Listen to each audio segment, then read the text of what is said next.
and having, following up in this line of questioning, in a way, because you're supervising, you have to also be kind of working with all those animators. And how much kid-like is this universe of animators? It's like a big kindergarten working with this. It's pretty fun. I mean, definitely everybody working on the film has a really good time while they're doing things. I think the review process is probably the most fun. John gets so excited when he sees something new that he likes, and he just runs around like a little kid, and he's bringing everybody in to see it. And so that's really some of the most fun that we have is when we do. And also with mistakes. Mistakes can be absolutely hilarious and just, I mean, they invariably, oftentimes, will lead to some of the best things that we do. They're on the path to something great. But the stuff you get in the middle is just unbelievable sometimes. Really great stuff. So we should have two films, the final product and all the mistakes, absolutely. The bloopers. The bloopers. And how tough is to be a producer in a film like that, in the sense of dealing with, because you're not checking you're not concentrated on just one thing. You're looking at the overall picture. Right. How tough is to keep, for instance, budget in budget?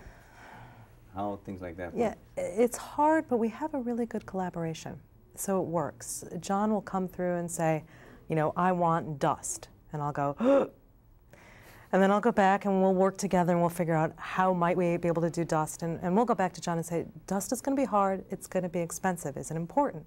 And he'll say, what better sells a toy being abandoned than being covered in dust? Okay, it's important. And then we go back and we figure out how to do it, and he's willing to trade other things for that. He knows that we have to bring these things in a reasonable amount of time. And so he'll sit down with us and he'll say, okay, you know something, I can live without the effect over here. Spend more time on the dust. So we work it out.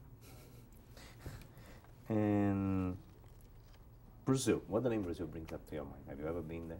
No, I haven't. I would love to go, though. You want to take me?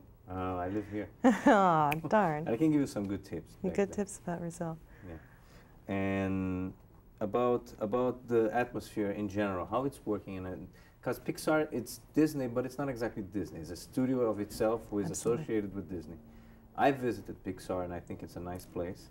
But I would like you to tell the audience how it is to be working in this environment of creative people and things like that. Oh, it's wonderful.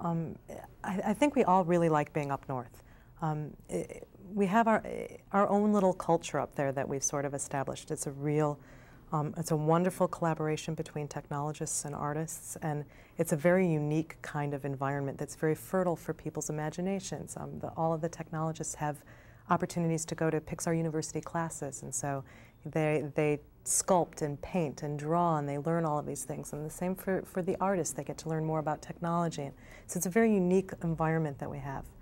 And then we have the great advantage of Disney, who really know how to tell stories. They've got a huge experience in this.